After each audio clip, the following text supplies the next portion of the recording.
Big boss Malayalam season live കുറച്ച് മുൻപ് big boss എല്ലാവരെയും ലിവിങ് ഏരിയയിൽ വന്നിരിക്കാൻ പറഞ്ഞിട്ടുണ്ടായിരുന്നു. നിലവിൽ ബിഗ് ബോസിലെ ക്യാപ്റ്റനായ ഒനിലിനോട് ടാസ്ക് വായിക്കാൻ പറഞ്ഞു. ഇപ്പോൾ ഒരു ടാസ്ക് നടന്നുകൊണ്ടിരിക്കുകയാണ്. കഴിഞ്ഞ ദിവസമായിരുന്നു ബോട്ടിൽ ടാസ്ക് കൊടുത്തത്.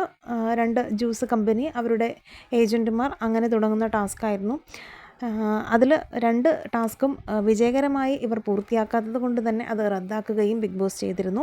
എന്നാലിപ്പോൾ ഈ ഏജൻറ്റുമാരെ മാറ്റാമെന്നും ഇതിൻ്റെ ചെക്കിംഗ് ഇൻസ്പെക്ടേഴ്സിനെ മാറ്റാമെന്നുമുള്ള റൂൾ ഇപ്പോൾ കൊണ്ടുവന്നിരിക്കുകയാണ്. അതിന് ആരൊക്കെ തിരഞ്ഞെടുക്കണമെന്ന് മത്സരാർത്ഥികൾക്ക് തിരഞ്ഞെടുക്കാം. അതിനൊരു പേനയും പേപ്പറും കയ്യിൽ കൊടുത്തിട്ട് ആരൊക്കെയാണ് ആകേണ്ടതെന്നുള്ള കാര്യം എഴുതി ആ ബോക്സിലോട്ട് ഇടാനാണ് ബിഗ് ബോസ് നിർദ്ദേശിച്ചത്.